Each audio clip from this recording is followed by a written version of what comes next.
Good morning दोस्तों, स्वागत है आपका मेरे यूट्यूब चैनल में। हम लोग सिमिलैरिटी के प्रीवियस ईयर क्वेश्चंस लगा रहे हैं। उसमें हमारा देखिए आज का जो पहला क्वेश्चन ये है कि आपको यहाँ पे ट्रायंगल पी क्यू आर दिया हुआ है और दूसरा वाला ट्रायंगल आपका पी एस टी है, ठीक है ना। मतलब पी क्यू आर में आपके एस और टी दो पॉइंट है, उनको मिलाया हमने, और यहाँ पे S T is equal parallel है आपका क्यू आर के। तो जैसे ही पैरेलल बोल देगा तो पैरेलल लाइन का कॉन्सेप्ट मैं पढ़ा चुका हूँ पहले। ये एंगल जो होगा वो इसके बराबर हो जाएगा और ये एंगल जो होगा आपका वो इसके बराबर हो जाएगा, ठीक है ना। जब एंगल बराबर होते हैं तभी हम सिमिलैरिटी लगा सकते हैं, ठीक है। तभी एंगल जो ट्रायंगल होते हैं वो सिमिलर हो सकते हैं। तो कोई ना कोई कंडीशन वो क्वेश्चन में दे रखे होंगे जिससे हमें पता चलेगा कि ये ट्रायंगल सिमिलर होने वाले हैं, ठीक है ना। सिमिलैरिटी में एंगल बराबर होते हैं और जो साइड्स होती हैं वो रेशियो में होती हैं, ठीक है ना। ये सिमिलैरिटी की कंडीशन होती है। देखो अब यहाँ पे आपको गिवन है कि एस टी जो है आपका वो पैरेलल है क्यू आर के।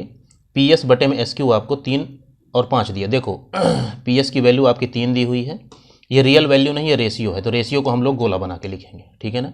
एस क्यू आपको 5 दिया हुआ है, इसको भी हम गोला बना के लिखेंगे क्योंकि रेशियो है, ठीक है ना। पी आर की वैल्यू आपको 6 दी हुई है और पी टी आपसे पूछा है, ठीक है ना।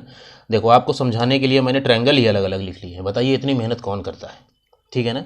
ये ट्रायंगल आपका पी एस टी, ठीक है ना, और बड़ा वाला ट्रायंगल पी क्यू आर, ये दोनों सिमिलर ट्रायंगल है, ठीक है। इसमें जो एंगल एस है आपका वो क्यू के बराबर है, ठीक है ना। और जो टी है आपका वो आर के बराबर है और एंगल पी जो है आपका वो कॉमन है, ठीक है ना। इसको हम भर दिए गोला ऐसे करके, ठीक है ना। अब देखो हमको इसमें सिमिलैरिटी अप्लाई करना है। देखो पी एस की वैल्यू आपको 3 दी हुई है, ठीक है ना। अब देखो पी एस की वैल्यू 3 है, एस क्यू की वैल्यू आपकी 5 है, तो पी क्यू की वैल्यू कितनी हो गई 8। लेकिन ये जो है आपके रियल वैल्यू नहीं है, रेशियो है, इसीलिए हम इनको गोला में लिखे हैं, ठीक है ना। पी आर जो है आपको वो 6 सेंटीमीटर दिया हुआ है, ठीक है ना। ये लेंथ आपको दी हुई है और आपसे पूछा है पी टी की वैल्यू आपसे पूछा है, ठीक है ना। पी टी की वैल्यू आपसे पूछा है। चलिए अब हम लोग अप्लाई करते हैं, सिमिलैरिटी अब लगाते हैं। देखो प्यार से, ठीक है ना। इसमें देखो क्या है कि अगर हम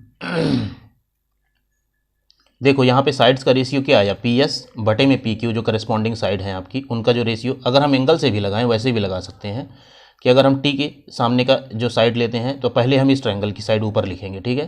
तो देखो टी के सामने का जो वो है साइड वो 3 है, आर के सामने भाई टी के बराबर आर है तो आर के सामने आपका 8 दिया हुआ है। फिर हम ये एस वाला ले रहे हैं तो एस के सामने क्या लिखा हुआ है, पी टी, ठीक है ना।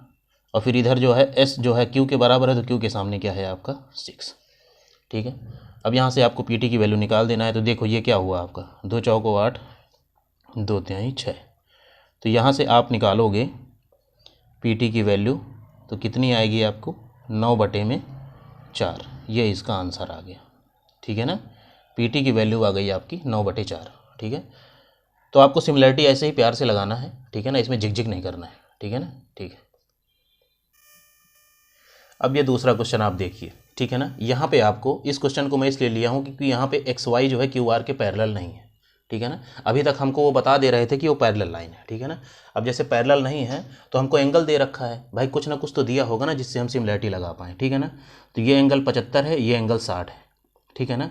तो ये वाला एंगल कितना होगा, ठीक है भाई। ट्रायंगल के तीनों ट्रायंगल्स का सम जो होता है 180 होता है, तो यहाँ 75 और 60 जोड़ो, ठीक है। या तो इसको ऐसे सॉल्व कर लिया करो 60 30 90 और ये 75 और 5 80 10 90 है आपका। तो ये कितना आएगा आपका 45 डिग्री आएगा, ठीक है ना। 75 5 80 10 90 ये हुआ। और देखो ये एंगल 105 है तो ये एंगल कितना होगा आपका 75 डिग्री, ठीक है। अब ये बताओ इस ट्रायंगल में, बड़े वाले ट्रायंगल में देखो आपका ये एंगल मैं यहाँ लिख दे रहा हूँ, ये बड़ा वाला ट्रायंगल है, ठीक है ना। मैं अलग अलग सब लिख रहा हूँ। ये 45 डिग्री है, ठीक है ना। क्यू की वैल्यू आपकी 75 दी हुई है, ठीक है ना। आर की वैल्यू आपको 60 डिग्री दी हुई है, ठीक है। अब देखो यहाँ पे पी कॉमन है, ये भी 45 ही है, ठीक है। और यहाँ पे जो है जो वाई की वैल्यू आई है ये 75 आई है, ये 75 है, ठीक है ना। तो इसकी वैल्यू क्या होगी अब से, या तो आप जो है इनको ऐड करके 180 से माइनस करके निकाल लो, या तो आप इसमें देखो कि सेम एंगल इसमें भी है, 45 75 है तो 45 75 है तो बचा हुआ कितना हो गया आपका 60, ठीक है ना। अब देखो आपको क्या क्या गिवन है यहाँ पे, क्यू आर बटे में एक्स वाई आपको उनका रेशियो दिया हुआ है 14 बटे में 9, तो क्यू आर आपको 14 दिया हुआ है रेशियो को हम लोग गोला करके लिखेंगे, ठीक है। और एक्स वाई की वैल्यू आपको 9 दी हुई है, ठीक है। पी वाई जो दिया हुआ है वो आपको 18 सेंटीमीटर दिया हुआ है, ये पी वाई 18 सेंटीमीटर दिया हुआ है, ठीक है ना। ये साइड की लेंथ दी हुई है पी वाई की, और आपसे पी क्यू पूछा है, इसकी वैल्यू, ठीक है ना। तो चलो अब सिमिलैरिटी लगाओ, जो आपसे पूछा है उसी में सिमिलैरिटी लगाओ। पहले इस बड़े वाले ट्रायंगल में शुरू करते हैं हम। 60 डिग्री के सामने आपका पी क्यू है, तो यहाँ 60 डिग्री के सामने क्या है 18, ठीक है ना। और बड़े वाले ट्रायंगल में 45 डिग्री के सामने आपका 14 है, तो यहाँ 45 डिग्री के सामने आपका 9 है, ठीक है। बस यहाँ से सॉल्व कर दो आप, ये 9 दूनी 18, तो पी क्यू की वैल्यू कितनी आ गई आपकी 14 दूनी 28 सेंटीमीटर, ठीक है ना। सिमिलैरिटी के अभी और क्वेश्चन मैं आपको लगवाऊंगा। छोटा 2 ही क्वेश्चन इसलिए कराए हूँ क्योंकि वीडियो बहुत बड़ा हो जाता है और मेरे वीडियो कोई देखता है नहीं, मैं खुद ही देखता हूँ, इसलिए मैं ज़्यादा बड़ी वीडियो नहीं बना रहा हूँ, ठीक है।